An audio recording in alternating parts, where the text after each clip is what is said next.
that is putrid. Yuck. We were almost there, guys. We were almost there. Let's get back to the 34 and let's give it a crack. Let's go get it started. I'll show you what we're gonna do first. Let's go. Let's do this little experiment, see how clean we've got the fuel tank. All right, wicked. We'll close this up and let's go to the engine bay. We're gonna undo this hose from the bottom of the filter and let's see what comes out. We'll use this bottle of wax and grease remover for the test.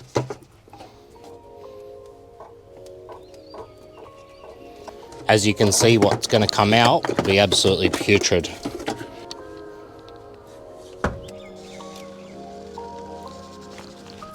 All right, beautiful. I hear fuel pump.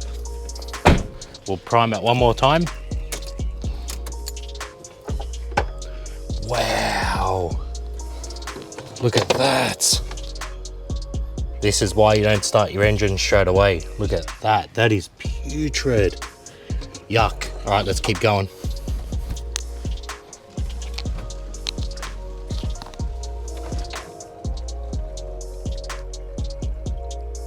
That is disgusting.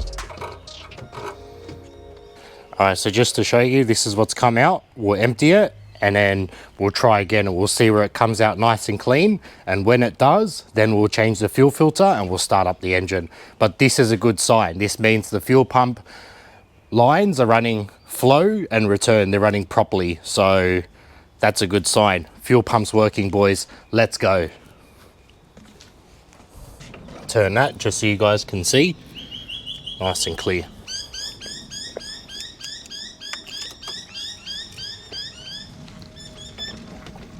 All right, that's looking better.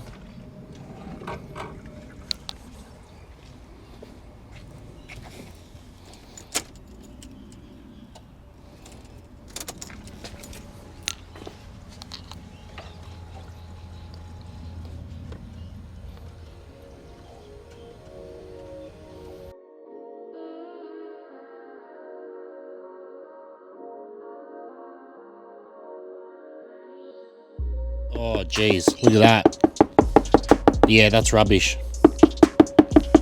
Wow. Look at all that black stuff coming out. This is out of the fuel filter. That's actually like crumbling in my hands. Lucky we changed this. Look at that, and it's still coming. It's still coming out. Yep, that's done. So that's definitely a good save, good precaution for the engine. Super happy with that. Let's get the new fuel filter in.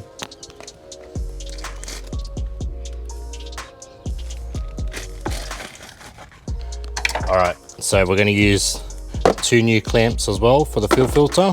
So let's get this one on there. We'll put it this way so we can easily access it to tighten it up. Put that there, whack this puppy in. We'll tighten this one up. Out the old. We'll cut this bit off. Test prime it, see if we've got any fuel leaks.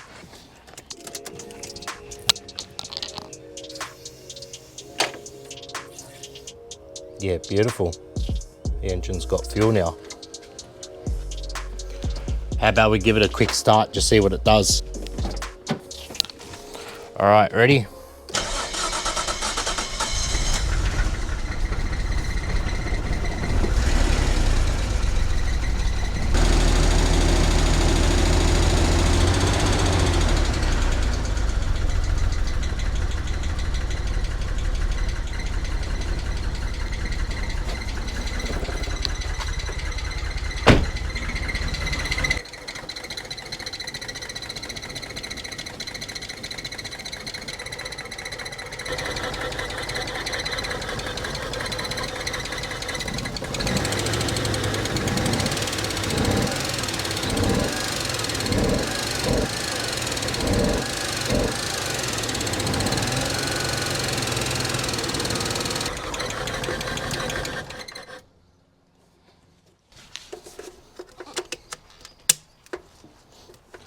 All right, let's try put some lifter tappet fix in it, just to lubricate those tappets, lifters. It should be solid lifters being a Neo motor, but yeah, they do get noisy if the car's been started up in a long time.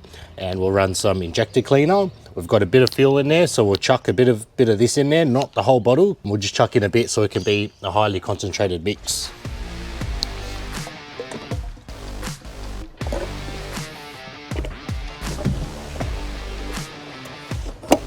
Round 2.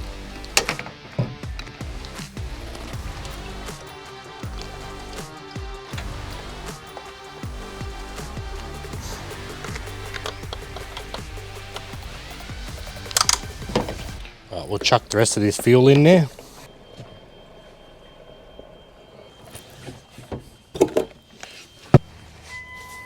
Now let's get it running again.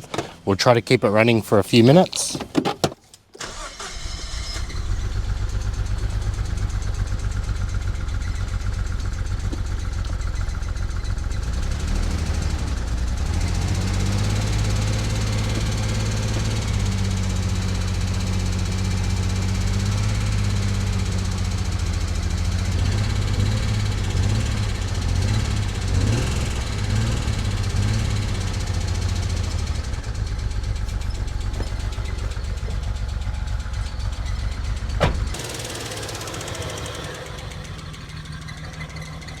It's still making noises, but it might be making a little bit less noise compared to when we first started. So let's turn her off and let's get some coolant in.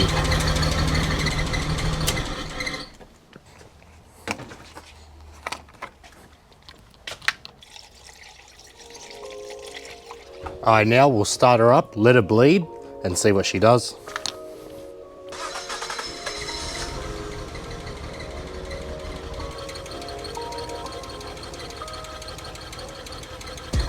This little nipple here, that's the bleeder nipple. If we crack that, air will come out of that. Jesus.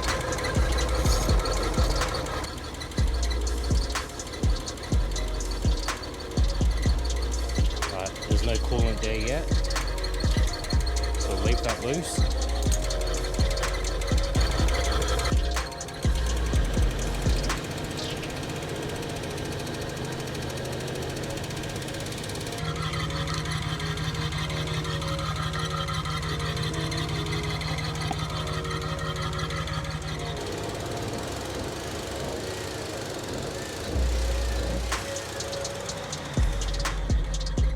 So now that we've put coolant in, I believe the thermostat did open up possibly because I did see a massive chunk of coolant get sucked in. So now that we've topped it up more, it looks like it's pretty full. We're gonna crack this bleeder nipple on the top. So we're gonna crack this one here, and because that is at the highest level, that's where the air will escape from. So we'll crack that and we'll keep topping it up.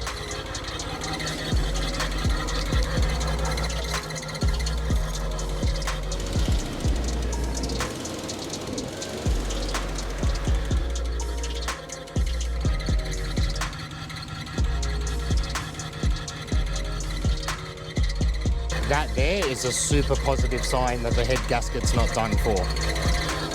All right, we'll get our fresh radiator cap on. Look at that.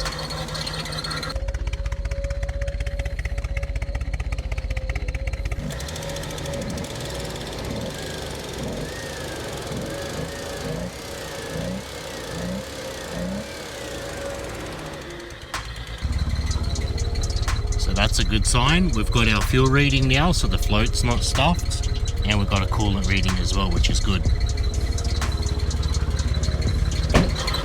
I do believe the car can be running rough because we do have a whole bottle of injector cleaner in there. We just need to let the engine run for about 30 minutes, so I'll leave it running and I'll see you guys soon. Let's check up on it and let's see if any of these noises are gone, because it is shaking a little bit less now, which is good, but all we can do is cross fingers. But now I want to show you guys how to tune and adjust the air on your non-turbo Skylines. So as you can hear, the pod filter It's making a repetitive symphony. What we want to do is see this idle control valve. Have a listen.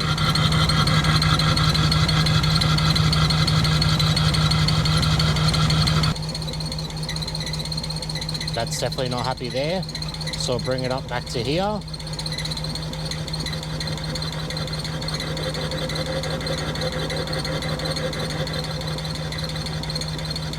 About there.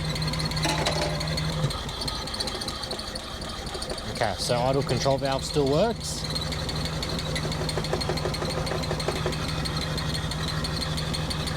TPS.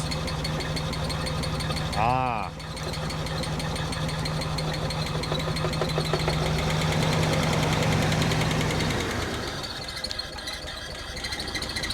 It's the TPS. As soon as we unplugged the throttle position sensor, the car started idling good. That makes a lot of sense. Let's try that again.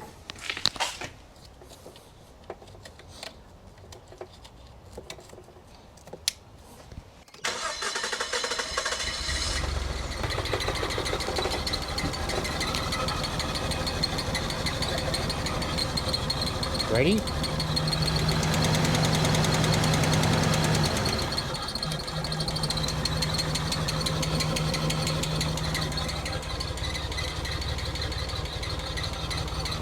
Let's try to adjust that TPS. Let's see what it does.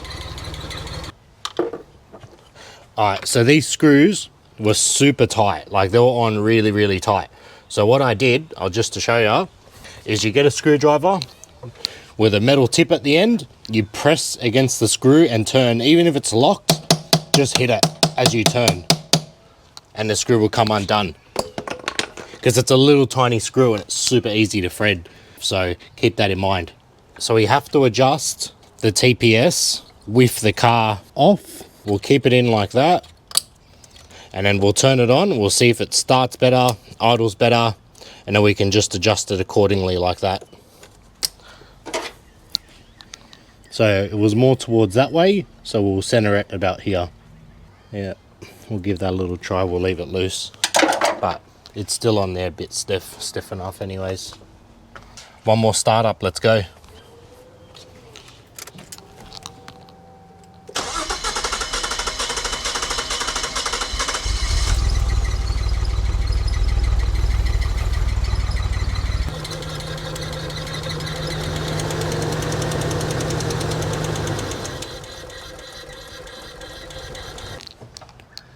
I'm actually thinking there might be a problem here with this grey plug. If we can run the car and this is off, I think there is definitely a problem there. But we'll keep adjusting this anyways and we'll see what happens. We'll just go back to the right. We'll see what happens here. Because yeah, this should be responding.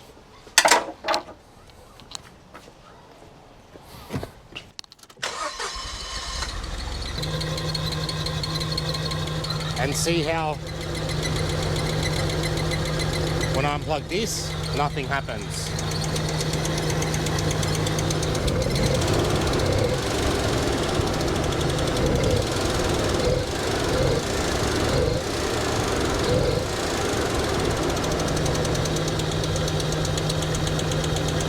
Right, but we unplug this.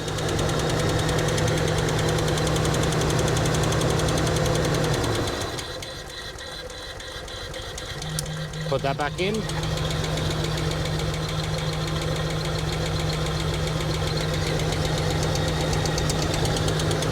Unplug this, nothing. So we might have a problem with the TPS. We'll go all the way this way, just for shits and gigs.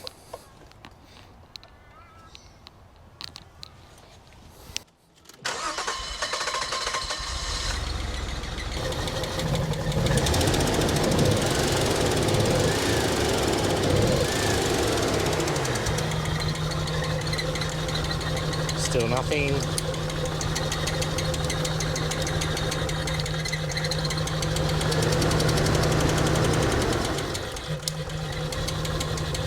Now we'll go all the way this way and we'll see what happens.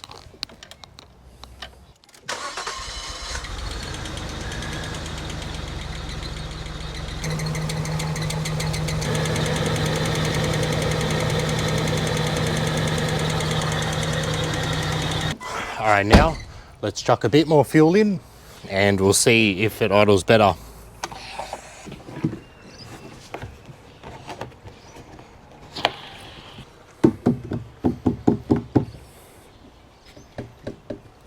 All right, one more startup, let's go.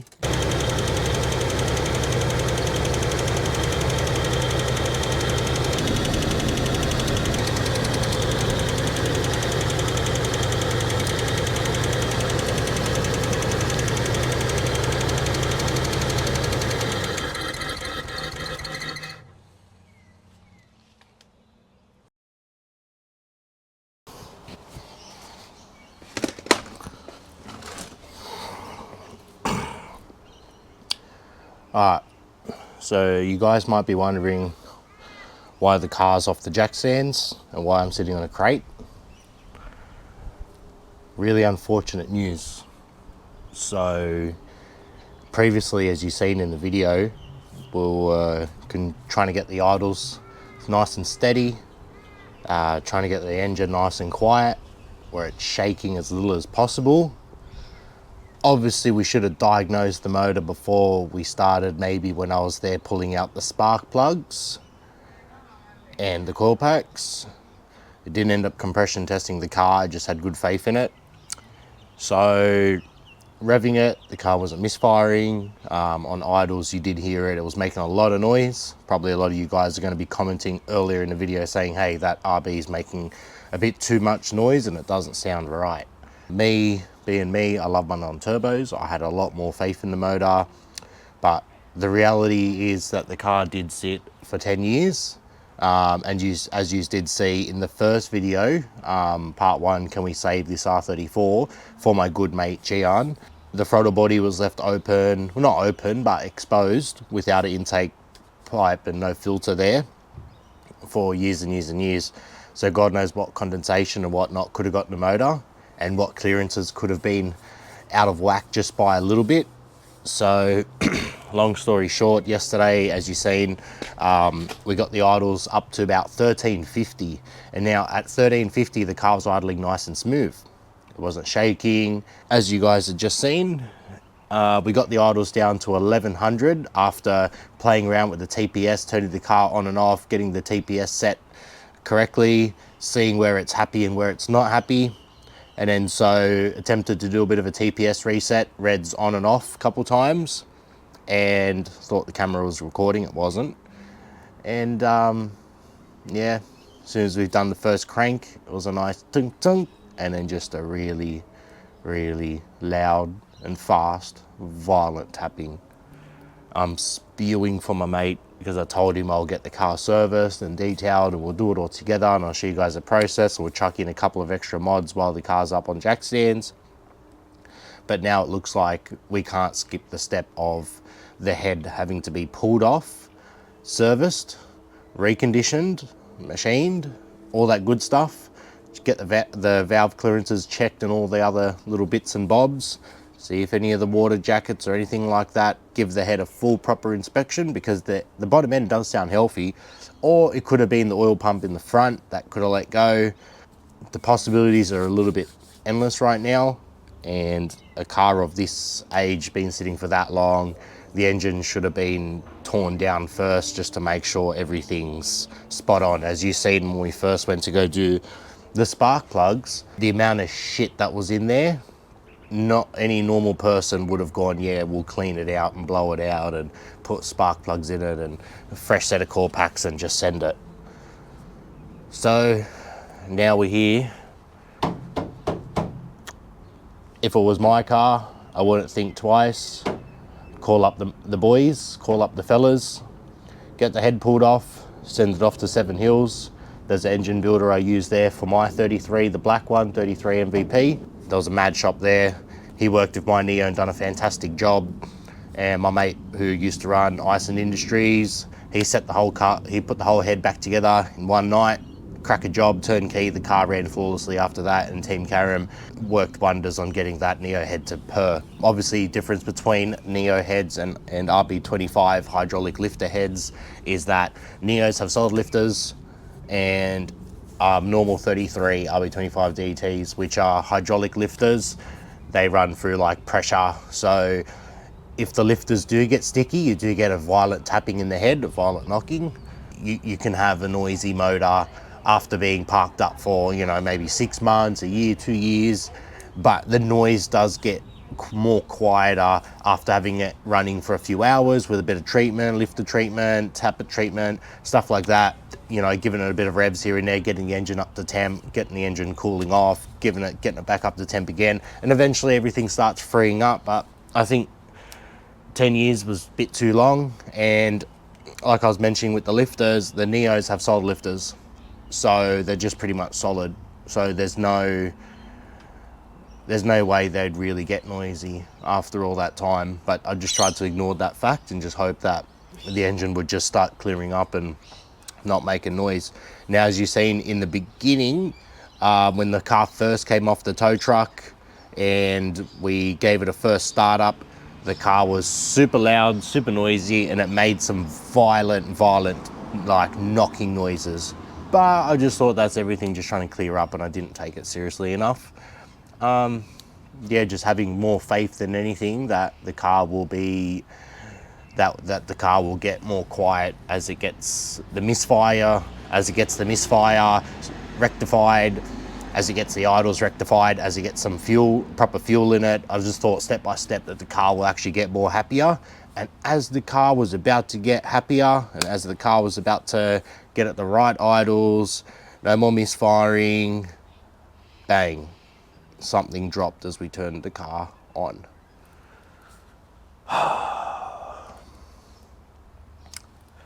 Yeah.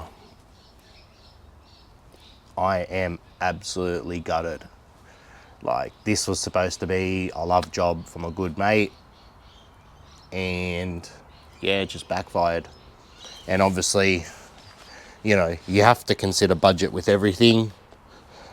The factor of getting the head pulled off, buying the parts for a head gasket, replacing parts inside the head, machining costs, reassembling the engine.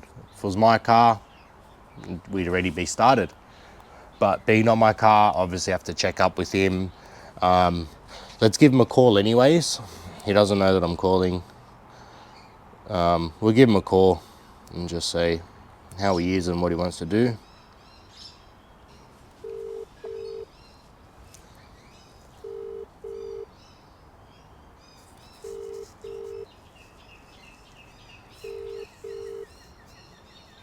Your call has been forwarded to the... Yeah, bro doesn't like picking up. Probably busy. But yeah, no, I tried to do the boys a favor, and yeah, I'll show you guys what happened.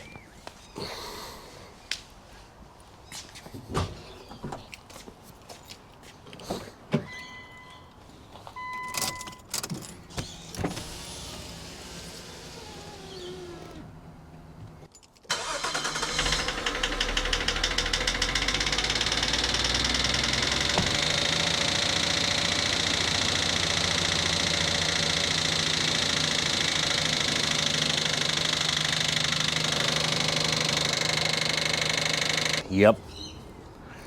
As you heard, the head's toast. Yeah.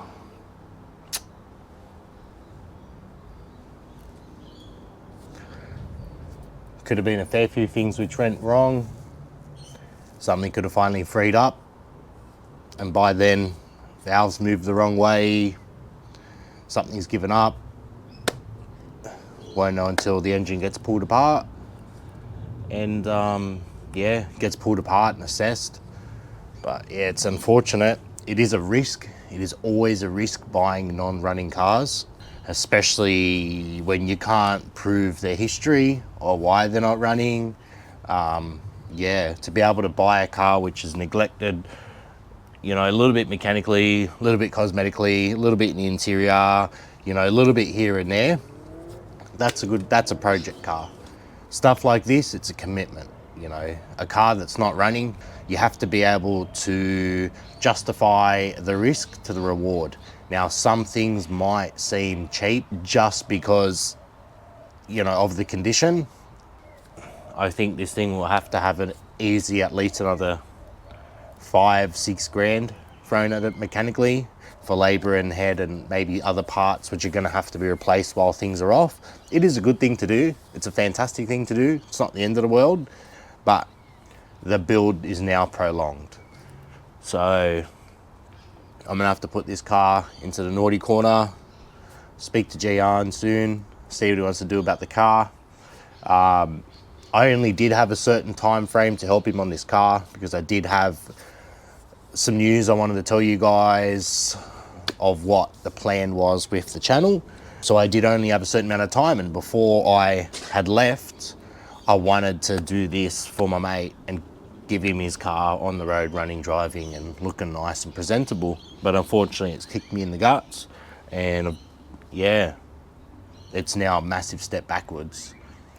If I was to had bought the car, I'd still continue on with my plans, but which I was going to do, and just take this to a shop and get that rectified and then come back and forth. But yeah, the time and stuff that this car is going to take, and obviously it is a love job, yeah, I don't think it's physically possible anymore for me to do it, unless, like I said, yeah, I was to buy it and just pay out of my own pocket and organize it. Because there's things where, you know, if you're building a car for your mate and it's like, hey bro, we can spend 250 on this part or 150 on this part, I would rather spend 250, but if you want to spend 100, it might not be the way that I want to do the car. So then it starts to become this, you know, yeah. And I don't want that happening along the lines. That's why I thought, bro, like servicing your car for ya, oils, filters, coolant, bleeding, a little bit of tuning, you know, little things. Yeah, it's not too bad. But yeah, I don't know, it's a burn job. It's not how I pictured this build to be. Getting cut like it's my own car, but you know, I had a commitment now to the car. Like, I was gonna save this car, and now the car's like, nope, sorry, I know you were gonna start from here, but we went 3 steps backwards to start the car. We finally got it to the point where we thought that we'd receive the car, which is turnkey. Maybe not, might not be running 100%, but at least it was turnkey. When we first got the car, it was supposed to be turnkey. The panel beater was busy and he couldn't install the key barrel. He didn't realize he put the fuel pump in wrong. The fuel pump was plumbed from return to flow and flow to return, which is like pretty much the hard lines where the fuel pump is. They were like this. So the fuel pump had like fried out and wasn't giving any fuel to the engine. So even though it had a fresh fuel pump, it was still being started with start you bastard and all that sort of stuff, even though it had a fresh fuel pump, without that issue being rectified. And he probably knew that, hence why he didn't want to touch it anymore. So he just gave it to Gian and said, here bro, you sort it out. And I said, bro, I'll sort it for you. So we had so many steps backwards to get forward. And now that we're in the position that we thought we were going to start from, bang. So yeah, not much I can do now, being that it's not my car, but we'll see what Gian wants to do, and we'll go from there. So yeah, spewing. I guess I gotta get this car off the driveway, put it on the grass. We're going to be filming a video with the black Skyline. You guys should like that. That'll be pretty interesting. We'll upload it on my YouTube channel. We're entering a challenge. So let me know what you guys think. We'll do like a cinematic video instead of like a laid back, you know, hanging out video with me and you guys. We'll do a cinematic video. So we'll see what you guys think of it. Thank you for tuning in on the 34. Let's see what happens. I'll keep you guys updated. And yeah, till next time. Sorry, car.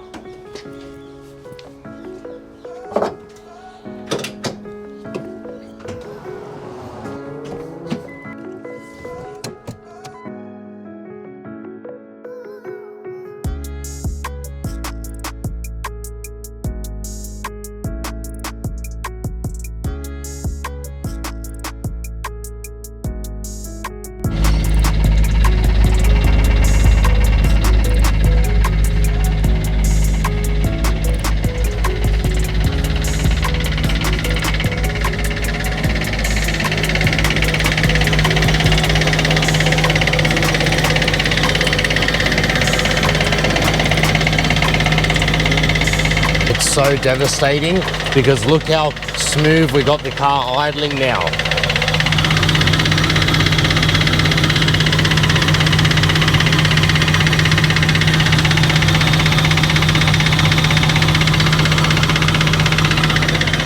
Like the car is idling so smooth, and even the exhaust. Like there's no popping from the exhaust either. Oh, we were almost there, guys. We were almost there.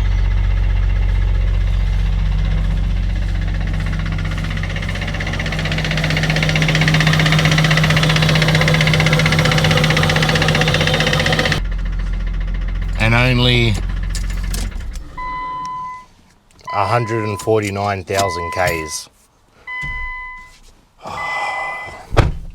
Yeah, only 149,000 Ks, and that happens. This is the reality of owning cars which are low Ks. Things don't turn. Take this mic off, it's really annoying me. So things don't turn properly, the engine doesn't get to rotate, lines get dried up, doesn't get the right fluids for it. Things start to get old, things start to deteriorate. I really hope this spreads the message that low Ks is not everything. It's really not. Do not let low Ks fool you when buying a car, because this is the reality of it. If you get something which is 220, 240, 250 even, that's been looked after, it's got receipts, A, B, C, D, that is honestly the best way to go, because you know that the car is built as a machine. Now a machine needs to be operated, needs to have the fluids running through it, needs to be operated for it to last. And if it's not being operated, things deteriorate. It's not invincible when the key is out of the car. The engine's still deteriorating. Same thing as a highway driven car compared to a street driven car. The mechanics inside the engine deteriorate at a different rate compared to city driving and highway driving. So yeah, 149,000 Ks and had fueling issues, now engine issues. Yeah, and that's without even driving it. So this is the reality, guys, of yeah, owning these cars, and for the love of it, you know, you don't give up. But yeah, there's only so much we can do together. So let's see what decision Gian decides to make, and then we can go from there. That noise. But yeah, I'll see you on the next one.